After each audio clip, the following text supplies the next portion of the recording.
सो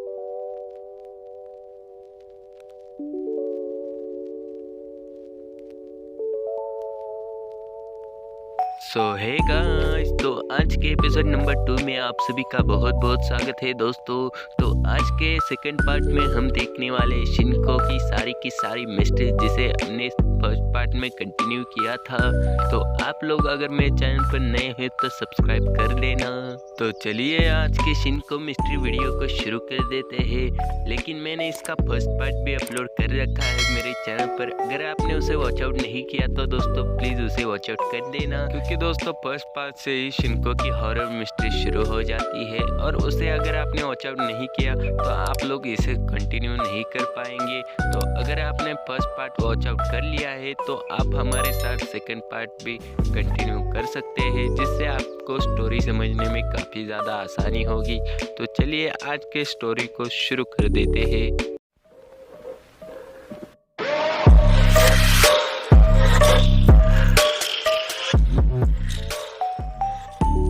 तो दोस्तों हमने एपिसोड 1 के एंड में देखा था शिनको अपने आइसक्रीम फैक्ट्री में आती है एंड उसके बाद वो उस फैक्ट्री में रहने वाले उस आदमी से कहती है हम इस तरह से शिनचैन को अपनी टीम में नहीं ले सकते। और इसी के साथ हमारा एपिसोड 1 ख़त्म भी हो गया था। तो अब शुरू होता है एपिसोड 2। उसके बाद वो काले कपड़े पहनने वाला आदमी शिनको को बोलता है आप अपनी टीम में शिनचैन को बड़ी कठोर तरीके से लेने की कोशिश कर रहे हो, लेकिन क्या ये कुछ भी काम आया? आपने उसे हराने के लिए mirror, Shinchan, black and white, चिनी, ये सब सारे मॉन्स्टर अपना लिए, लेकिन क्या ये सब काम आया? नहीं। तो अब आप अपनी टीम में शिनचैन को लेने की कोशिश करना बंद कीजिए। और हाँ, आप अपनी टीम में शिनचैन को लेना ही क्यों चाहती है? आखिर शिनचैन में ऐसी क्या खास बात है जो आप उसको अपनी टीम में लेना चाहती है? तो ये सुन के शिनको मुस्कुराती है और बोलती है शिनचैन के पास दुनिया में किसी को भी परेशान करने की शक्ति है, क्योंकि ये एक दुर्लभ शक्ति है और बहुत ही कम लोगों के पास होती है। तो इसलिए मैं शिनचैन को अपनी टीम में लेना चाहती हूँ, ताकि जब भी मुझे किसी दुश्मन से लड़ाई करनी हो तो मैं सबसे पहले शिनचैन को भेजूं, ताकि वो उसे परेशान करे और उसके बाद हम अपने राक्षसों के भेज के उसे हरा दे। उसके बाद ब्लैक सूट वाला आदमी बोलता है बहुत ही बेकार आइडिया है, हराने के लिए परेशान करने की क्या ज़रूरत है। तो उसके बाद शिनको बोलती है अभी जब मैं उसके घर गई थी तो उसने मुझ पर बहुत चिल्लाया और वो मुझे परेशान भी किया। उसके बाद जो पावर है वो बहुत ही ज़्यादा रेयर है, जिसके वजह से वो किसी को भी परेशान कर सकता है, और उसने मुझे भी परेशान किया था। और ये बात सुनकर ब्लैक कोट वाला आदमी बहुत ज़्यादा हैरान हो जाता है और वो बोलता है क्या सच में वो आपके ऊपर चिल्लाया? तो क्या हमें अब उसे बुलाना चाहिए द मॉन्स्टर हू अनॉयज? तो दोस्तों मैंने अगर ये नाम गलत पढ़ दिया हो तो मैंने स्पेलिंग लिख दिया है, देख लेना। और इसके बाद शिनको और ब्लैक कोट वाला आदमी दोनों ही जोर जोर से हंसने लग जाते हैं और इसी के साथ सीन चेंज होता है। तो दूसरे सीन में हम लोग देखते हैं शिनचैन के पापा अभी ऑफिस से घर लौटते हैं और फिर मित्सी से बोलते हैं मित्सी क्या मेरे नहाने का पानी गर्म है? फिर मित्सी झट से बोलती है हाँ गर्म है। और इसके बाद मित्सी खाना बना रही होती है और शिनचैन और हैरी नहा रहे होते हैं और इसके बाद वो नहा लेते हैं। फिर सभी लोग बैठ जाते हैं टेबल पर खाना खाने के लिए। तो दोस्तों आज मित्सी ने रेमन एंड मछली बनाई थी। तो यार आपको रेमन एंड मछली तो पता ही होगी। और उसके बाद सब लोग खाना खाने लग जाते हैं। सब लोग खाना खा ही रहे होते हैं कि तभी हिरोशी की नज़र जाती है मित्सी के हाथ की पट्टी की तरफ। तो उसके बाद हिरोशी बोलता है मित्सी ये तुम्हारे हाथ पर क्या हुआ? उसके बाद मित्सी बताती है आज दोपहर को हिमावारी ने मेरे हाथ पर काट लिया, जिसके बाद हाथ से खून निकलने लगा और उसके बाद मुझे उस पर पट्टी लगानी पड़ी। फिर ये सुनने के बाद हिरोशी बोलता है नहीं ऐसा नहीं हो सकता। फिर शिनचैन बोलता है हाँ डैड ऐसा ही हुआ है, सच में हिमावारी ने मॉम के हाथ पर काट लिया। इसके बाद हिरोशी बोलता है क्या सच में हिमावारी ने मित्सी को काट लिया? और उसके बाद हिरोशी मन में बोलता है चलो अच्छा हुआ मैं ऑफिस में था, वरना मुझे भी हिमावारी काट लेती। और उसके बाद फिर से सभी लोग शांति से खाना खा रहे होते हैं और मित्सी हिमावारी को खाना चम्मच से खिला रही होती है। और उसके बाद हिमावारी अजीब सा बर्ताव करने लग जाती है वो मित्सी के हाथ से चम्मच को पकड़कर फेंक देती है और टेबल के ऊपर कूद जाती है, जिसे देखकर शिनचैन और मित्सी घबरा जाते हैं क्योंकि उन्होंने आज सुबह भी हिमावारी का ऐसा रूप देखा था। और ये सब देखकर भी हिरोशी भी काफी चौंक जाता है। और तभी हिमावारी हिरोशी की तरफ बढ़ती है और रेमन की कटोरी पूरा हिरोशी के ऊपर पलट देती है, जिसके बाद हिरोशी काफी ज़्यादा डर जाता है और उनको लगता है अब हिमावारी उनको भी काटने वाली है, जिसके बाद वो वहाँ से भागने लग जाते हैं। उसके बाद मित्सी हिमावारी को पकड़ने की कोशिश करने लग जाती है, पर वो हिमावारी को नहीं पकड़ पाती है और फिर हिमावारी हिरोशी के पीछे पीछे चली जाती है। उसके बाद हिरोशी किचन के अंदर जाते हैं और टेबल के नीचे छुप जाते हैं। उसके बाद हिमावारी और मित्सी भी उनके पीछे पीछे आती है। शिनचैन ये सब देखते हुए अभी भी खाना खा रहा होता है। तो उसके बाद हिरोशी बोलता है, मैं मित्सी की तरह हिमावारी को खुद को काटने नहीं दूंगा। और उसके बाद हिमावारी किचन में आकर हिरोशी को ढूंढ रही होती है। तो मित्सी को पता होता है कि हिरोशी टेबल के नीचे है, लेकिन वो ऐसा दिखाती है कि उसे नहीं पता वो कहाँ है। और वो अपने हाथों में हिमावारी को उठाती है और शांत करने की कोशिश करती है, लेकिन तभी अचानक हिमावारी को टेबल के नीचे से आवाज आने लगती है, जिसके बाद उसे पता चलता है हिरोशी टेबल के नीचे है। और वो तभी अपनी मोम के गोद से उछलकर टेबल के नीचे जाकर हिरोशी के पैर पर काट लेती है। तो उसके बाद फिर मित्सी हिमावारी को खुद से दूर करती है और उसके बाद हमें दिखता है हिरोशी के पैरों से भी खून आने लगता है। और उसके बाद मित्सी जल्दी से पट्टी लेकर आती है और हिरोशी के पैर पर लगा देती है। वैसे तो खून ज़्यादा नहीं आ रहा होता है, लेकिन उसने ऐसा काटा था कि खून ज़्यादा आ जाता है। उसके बाद हिरोशी बोलता है, मैंने हिमावारी का ऐसा रूप कभी नहीं देखा, जरूर हिमावारी को कुछ हुआ है। तो उसके बाद मित्सी बोलती है, आज सुबह से ही हिमावारी नॉर्मल नहीं है, तो कल मैं उसे डॉक्टर के पास लेकर जाऊंगी। और उसके बाद सभी लोग जाते हैं, अपना खाना पीना खत्म कर लेते हैं और उसके बाद नेक्स्ट डे आता है। तो नेक्स्ट डे मित्सी हिमावारी को डॉक्टर के पास ले जा रही होती है और शिनचैन और हिरोशी घर पर ही रहकर टीवी देखते हुए नूडल्स का मजा लेते रहे।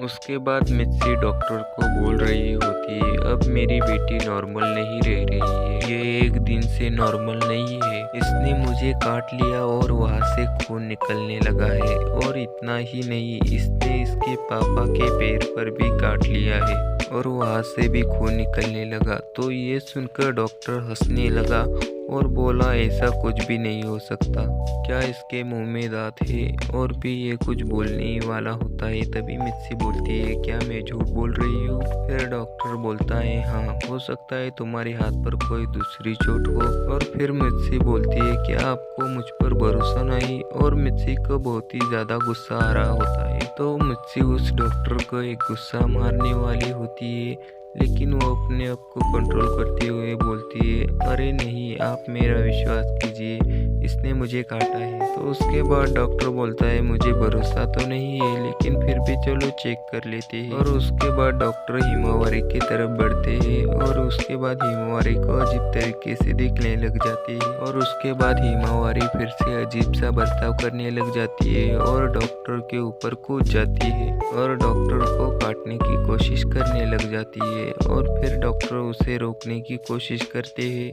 पर वो हिमावारी को शांत नहीं कर पाते। हिमावारी सीधा उनके सीने पर काट लेती है और उसके बाद डॉक्टर के भी बहुत ज्यादा दर्द होने लगता है और वो तेजी से चिल्लाने लग जाते हैं। और उसके बाद मित्सी जल्दी से जाती है और हिमावारी को अपने गोद में उठा लेती है। और उसके बाद हम देखते हैं कि डॉक्टर के भी सीने से थोड़ा सा खून निकलने लग जाता है। और उसके बाद वहाँ पर शिनको भी उस हॉस्पिटल में आ चुकी होती है। और तभी शिनको को मित्सी देखकर मन में बोलती है, अरे ये डरावनी लड़की यहाँ पर भी आ गई। और शिनको सिर्फ मुस्कुरा रही होती है। और दूसरी तरफ हम देखते हैं शिनचैन और शिनचैन के डैड अभी भी टीवी देख रहे होते हैं और अभी वो लोग कुकीज खा रहे होते हैं, लेकिन खाते खाते उन्हें एहसास हो जाता है कुकीज खत्म हो गई है। और तभी हिरोशी बोलते हैं, शिनचैन बेटा जाओ और किचन से और कुकीज लेकर आओ। तो शिनचैन बोलता है, ओके डैड। और फिर वो और कुकीज लेने चला जाता है और वो फिर और जगह पर ढूंढता है लेकिन उसे कहीं भी कुकीज़ नहीं मिलती। फिर शिनचैन समझ जाता है मॉम ने बाकी की कुकीज़ कहीं पर छुपा रखी है। उसके बाद शिनचैन कुकीज़ ढूंढने लग जाता है और तभी शिनचैन को एक पैकेट मिल जाता है जिस पर शिमला मिर्च का नाश्ता लिखा होता है और जब वो उसे खोलता है तो उसमें उसे कुकीज़ मिल जाती है और उसके बाद शिनचैन बहुत ज़्यादा खुश हो जाता है और बोलता है मॉम आप मुझसे कुछ भी छुपा नहीं सकते। तो उसके बाद शिनचैन कुकीज़ लेकर अपने डैड के पास जा ही रहा होता है। तभी शिनचैन के सामने से एक काले रंग की परछाई गुजर जाती है और वो एक बच्चे की परछाई होती है। शिनचैन उस परछाई को देखकर काफ़ी ज़्यादा एक्साइटेड हो जाता है और उस परछाई के पीछे पीछे एक खाली कमरे के अंदर चला जाता है। तो ये शिनचैन के घर का कमरा वो होता है जिसके अंदर मित्सी मेकअप करती है और उसके बाद शिनचैन उस काली परछाई से धीरे से बोलता है क्या तुम भूत हो? और उसके बाद वो काली परछाई भी धीरे से बोलती है हाँ। और उसके बाद शिनचैन बोलता है मुझे भूत बहुत ज़्यादा पसंद है। उसके बाद वो काली परछाई शिनचैन से बोलती है तुम मुझसे डरो, मैं तुम्हें बर्बाद कर सकता हूँ, मैं बहुत ही ज़्यादा खतरनाक हूँ। उसके बाद शिनचैन बोलता है मैं तुम्हारा वैसा ही ख्याल रखूँगा जैसे एक्शन कामैन डार्क शैडो का रखता है। उसके बाद वो परछाई बोलती है मैं कोई डार्क शैडो नहीं हूँ, मैं तो बस तुम्हारी परछाई हूँ। उसके बाद शिनचैन बोलता है अच्छा मजाक है। और तभी वो लड़का शिनचैन के सामने आ जाता है और वो शिनचैन का ही एक क्लोन होता है। तो उसे देखकर शिनचैन काफ़ी ज़्यादा चौंक जाता है और फिर शिनचैन बोलता है अच्छा तुम ही हो जो उस दिन शीशे से बाहर आकर मेरा जूस पी गए थे। तो फिर उसके बाद शिनचैन का क्लोन बोलता है हाँ वो मैं ही हूँ। ये सुनकर शिनचैन की आंखें लाल हो जाती है गुस्से से। सो दोस्तों हम दूसरी तरफ देखते हैं शिनको हॉस्पिटल में आ जाती है और मित्सी के पास जाकर बोलती है यहाँ पर हिमावारी को लाने का कोई फायदा होने वाला नहीं है क्योंकि डॉक्टर के पास हिमावारी की समस्या का कोई इलाज नहीं है। और उसके बाद वो किसी रहस्यमय कारण से डॉक्टर को वहाँ से गायब कर देती है और उसके बाद डॉक्टर वहाँ से टेलीपोर्ट हो जाते हैं और हिमालय में पहुँच जाते हैं। और ये सब देखकर मित्सी काफी डर जाती है और शिनको तभी धीरे धीरे मित्सी की तरफ बढ़ती है और ये सब देख के हिमावारी मुस्कुरा रही होती है और फिर मित्सी बोलती है मेरे पास मत आओ। उसके बाद शिनको बोलती है डरिए मत आंटी, मैं बस उनको ही चोट पहुंचाती हूँ जिनको मैं चाहती हूँ, मैं आपको चोट पहुंचाना नहीं चाहती बल्कि मैं तो आपको आफत से बचा रही हूँ और मेरे लिए आप आफत हो। और उसके बाद मित्सी चिल्लाती है और बोलती है तुम मेरे ऊपर अपनी शक्तियों का इस्तेमाल मत करना। और उसके बाद शिनको हंसती है और बोलती है आंटी आप जानना चाहती है ना हिमावारी ऐसा बर्ताव क्यों कर रही है? तो चलिए ठीक है मैं ही आपको बता देती हूँ। तो मैं हिमावारी को कंट्रोल कर रही थी और हिमावारी को कंट्रोल करना बहुत ही आसान है क्योंकि उसका दिल बहुत ही साफ है, इसलिए मैं उसको कंट्रोल कर पाती हूँ और हिमावारी पे कंट्रोल करके मैं आने वाली आफतों को रोक सकती हूँ। और उसके बाद मित्सी चिल्लाकर बोलती है प्लीज़ हिमावारी पर अपनी शक्तियों का इस्तेमाल मत करो। और उसके बाद शिनको बोलती है कल जब आपको हिमावारी ने काटा था तब मैं ही हिमावारी को कंट्रोल कर रही थी और उसके बाद जब उसके डैड को जब उसने काटा था तब भी मैंने ही उसे कंट्रोल किया था। और उसके बाद अभी डॉक्टर को मैंने ही गायब किया है। और यह सब सुन के मित्सी काफ़ी ज़्यादा डर जाती है। ये सब सुनने के बाद मित्सी हिमावारी को लेकर भागने के बारे में सोचती है और उसको लेने के लिए जाती है। तभी शिनको अपनी शक्तियों का इस्तेमाल कर हिमावारी को मित्सी से दूर भगा देती है। एंड उसके बाद मित्सी बोलती है तुम मेरे साथ ऐसा क्यों कर रही हो और तुम बस एक बेवकूफ़ लड़की हो। और उसके बाद मित्सी हिमावारी के पीछे चली जाती है। एंड तभी हम शिनचैन के घर पर देखते हैं शिनचैन वर्सेस शिनचैन का क्लोन चल रहा होता है। एंड तभी वहाँ पर आवाज़ आ जाती है शिनचैन के डैड की और वो वहाँ पर बोलते हैं, अरे शिनचैन बेटा, तुम्हें कुकीज़ लाने में इतनी देर क्यों लग रही है? क्या तुम्हें पता नहीं है तुम्हारी मॉम कुकीज़ कहाँ पर रखती है? ये सुनकर भी शिनचैन उसे इग्नोर कर देता है क्योंकि वो अपने क्लोन से लड़ने में बिजी होता है। उसके बाद क्लोन शिनचैन बोलता है, तुमसे ज़्यादा शक्तियाँ हैं मेरे पास और उसके अलावा तुम्हारी सारी हरकतें भी पता है और इसके अलावा तुम्हारे पास कोई रास्ता नहीं मुझे हराने के लिए। और ये सब सुन के शिनचैन बिल्कुल भी नहीं डरता, बल्कि ये सब सुन के वो मुस्कुरा रहा होता है। एंड उसके बाद शिनचैन वहाँ नीचे गिरे एक मार्बल को उठाता है और उसके बाद वो शीशे की तरफ चला जाता है और उस शीशे को तोड़ने की कोशिश करता है। और उसके बाद क्लोन शिनचैन समझ जाता है अगर शीशा टूट गया तो वो ख़त्म हो जाएगा, इसलिए वो शिनचैन को बोलता है रुको। तो शिनचैन बोलता है क्यों, मुझसे डर लग रहा है क्या? तो क्लोन शिनचैन बोलता है नहीं, लेकिन तुम्हारी मॉम को पता चला उनका शीशा तुमने तोड़ा है तो सोचो तुम्हारा क्या होगा। और उसके बाद हमारा शिनचैन बोलता है इसके बारे में तो मैंने सोचा ही नहीं। और उसके बाद क्लोन शिनचैन एक खतरनाक स्माइल के साथ हंसने लग जाता है और इसी के साथ हमारा एपिसोड 2 यहीं पर ख़त्म हो जाता है। तो एपिसोड 3 में देखने वाली बात ये होगी कि मित्सी हिमावारी को शिनको से कैसे बचाती है और क्लोन शिनचैन और शिनचैन में से कौन जीतेगा।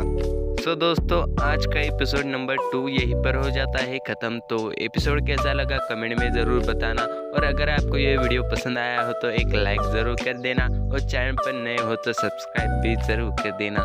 तो मैं मिलूँगा आपको ऐसे ही नए वीडियो में, तब तक के लिए बाय बाय।